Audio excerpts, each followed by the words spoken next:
So the Apple has announced the release of iPhone 15 recently, and personally I have iPhone 14, and I want to watch a video about the comparison between 14 and the 15 and to see if 15 is actually worth buying.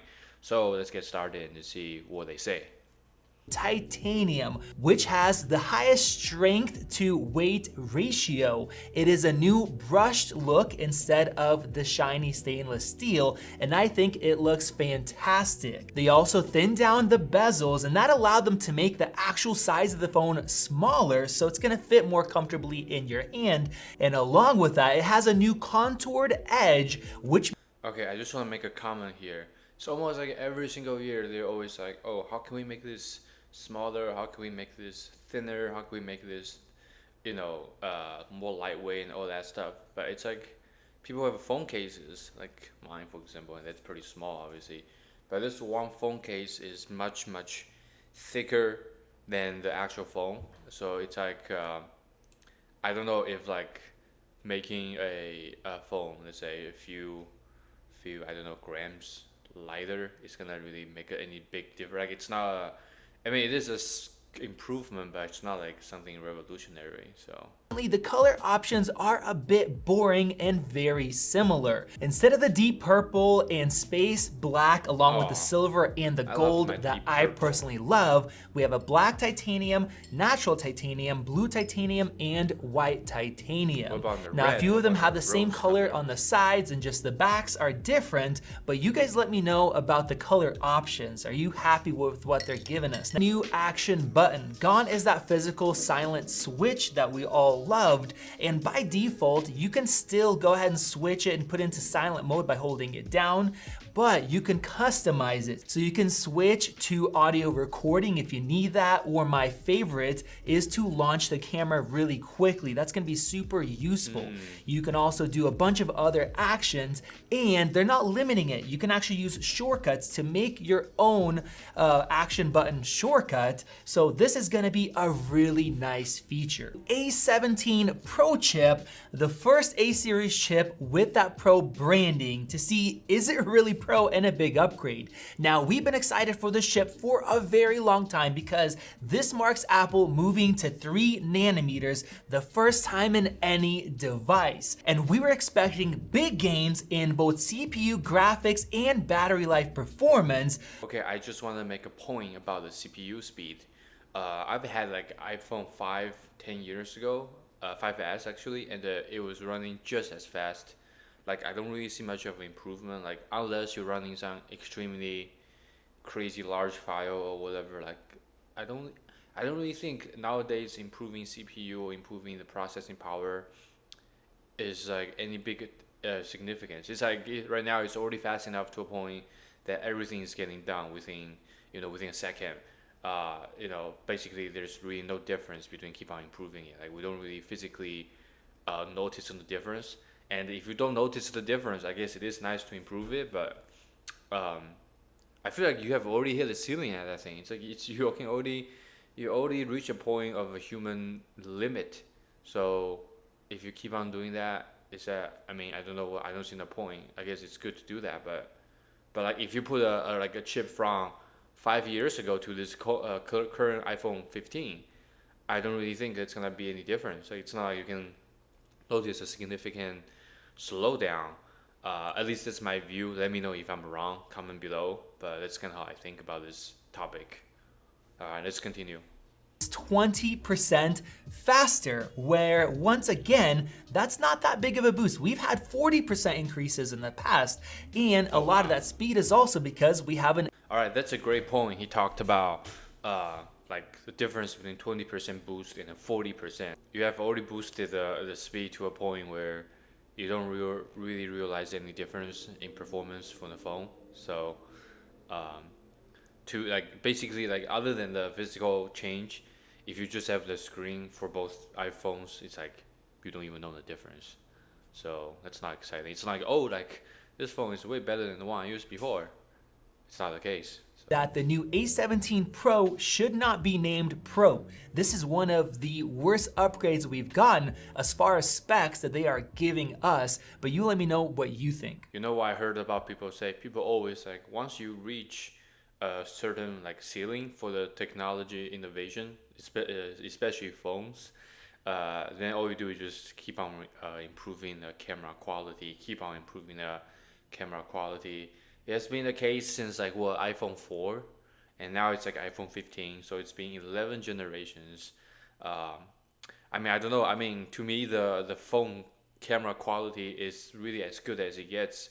They say that it's so good to a point that just people's eyeballs cannot even tell the difference at that point. So, um, but yeah, it's just kind of sad how you're expecting that, and I'm sure in the next generation, next few generations, same thing. It's gonna be better camera qualities and all that stuff. But it's like, I mean, at this point, it's the technology is so the technology is so advanced, like human beings cannot even, enjoy the higher quality, uh, sort of, cannot even enjoy the higher quality images at this point because it's already at our eye limit. So that's kind of what I thought.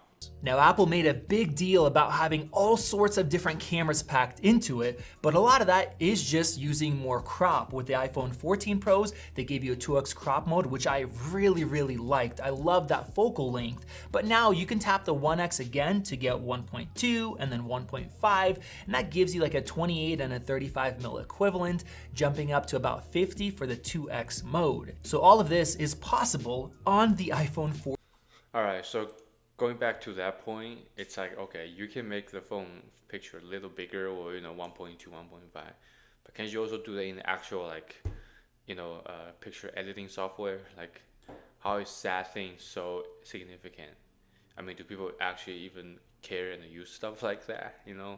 So you get all these features, then people don't really actually use it. And I mean, I don't know. I mean, I feel like the phone is getting so smart, has evolved way more than my capacity to use it. I mostly just use it to watch videos, play games, making phone calls, text. That's it. And obviously, it's like they can use a lot more. But I feel like it's cost like what, hundreds and hundreds of dollars. I probably only use like $100 worth of actual functions inside the phone at this point. Same thing goes for the ultra wide. It is the same exact ultra wide lens. Well, So if we look at the they iPhone have, 15 Pro, the actual Well, they have already hit the ceiling for the cameras. You can only upgrade to a certain point, and like really, what else can you expect from it? And unfortunately, we also don't have 8K video recording, which they could have done, but they chose not to. Now, they did give us a couple updates. You can shoot cinematic mode with 4K 60, so that is great. A lot more software features, but nothing extremely groundbreaking. I just want to ask a technical question to people who actually know about camera qualities. I mean, it's try to talk about 8K, and back then 4K was considered like, already just luxury, extremely good. But like, can you actually see the difference between 8K and the 4K? I thought that at 4K you already at the limit of basically that's really as good as your eyes can perceive. So I don't know, is making 8K really um, so good to a point that your eyes will be like, wow, like this picture 8K is way better than 4K. So let me know how you think about that. Now, as far as prices, this is where everybody expected a jump of $100 to $200. And the cool thing is, the iPhone 15 Pro, the smaller size, is still at $999, and it still comes with the same 128 gigabytes of storage. Now, the 15 Pro Max, now it actually costs $100 more, but it starts off at 256 gigabytes of storage, which means that it's actually the same exact price as what I got with my 256 gig model. All right, so here's my personal thought about this innovation. I feel like things like storage unit and storage, I feel like the storage space and battery life, things like that are way more important or way more useful comparing to, I mean, obviously camera is good, but some other features. So for example, if you can tell me somehow there's a huge jump in the storage unit capacity, right? Go from 128 or 256 all the way to, let's say, 1,000 to 2,000 gigabyte or 1 TB at that time, right? 1 terabyte, so TB. Yeah, if you can jump all the way from from 100 something to like 1,000 or even more, to me that's a much bigger jump. right? That's a much more innovation and a much more useful innovation comparing to all these other things you talk about. That doesn't really see any difference because I mean my iPhone's storage capacity run out so quickly. Within a year, it's like I just shoot regular videos for my YouTube or for other pictures and stuff. It's already running out, so that's obviously a bummer. And we spent all that money to get that. And also another thing is the battery life. Like if we charge in the phone, obviously you can probably use it for 1 day or 2 or maybe 3 days. I don't know. It just depends on how you use it. But can we like somehow make the battery capacity much better than just a couple days? Like if you can somehow store battery for like 3 days, 4 days, 5 days, or even like a couple of weeks, like that will be something everybody's like be like, oh wow, like that would be the phone I would immediately upgrade to. If you can charge it one night overnight, for example, and you can use the phone for like 2 weeks, right? So that's kind of my own take on this situation. So technically it didn't get more expensive, they're just forcing you to get that upgrade. So to answer the original main question, should you upgrade? I have to be honest, this is the first year when we were sitting there talking about what's happening, what we got, what we didn't get, and being disappointed. And for the first time in a while, Angelica, our main editor, is not upgrading to the 15 Pro, but just know this is one of the smallest upgrades that we have had in years. Of course, we're gonna do a lot more testing and test out things that Apple didn't. Okay, all right, that's about the end of the video. So conclusion, how do I think about this situation? I mean, I had the iPhone 14 Pro right now. I got it earlier this year, and I probably would stay with this phone because the only reason I have that is because my old one was just completely broken, just ready to retire. But with this phone, iPhone 14 Pro, if I can continue to use that for 5-6 years, I will stick with it because I know by that time, let's say iPhone 20, it's gonna be, obviously better, but it's not gonna be so much better to a point that, I'll be like, oh my, this one is much better than my iPhone 14. Like I can almost say this. I had the iPhone 5S for many years, and when I switch it to a different iPhone later on, like the difference is so small. Like honestly, like I can still use my iPhone 5S today, and all the stuff I'll be using will still be good enough. Obviously, the pictures won't be, for that case, just higher quality. But man, it's a disappointment, man. It's just like.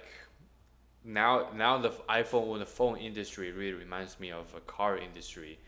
Is that there's innovation, to a certain point, and then now just every year has their new models, but only thing you change is the cosmetics, maybe the internal functions, maybe little better things, but it's not like for example you go from gas vehicle to Tesla, to a electric vehicle, because that would be a huge jump. And I really don't know. I mean, don't get me wrong. I have no idea what phone is gonna be like 10-20 years from now, or what other still innovations can be happening in the phone. But I mean, it's pretty obvious to everyone is that the phone industry has hit the ceiling, and I mean, really every company, Google, Apple, Samsung. I mean, they got those flip screen phones, but like, I mean. I don't really think that's that big of a, I guess, innovation. Like it's just another way of the screen, so it's not really that impressive. So I don't know. Like I know I wouldn't buy iPhone 15. I mean, even currently, even like iPhone probably 10 is like, or 11 is already like too smart for me to handle. So that's my take. And yeah, you probably shouldn't buy iPhone 15. I wouldn't buy it. And just let me know what you think about the situation, and hope you enjoy my commentary, and I will see you in the next video.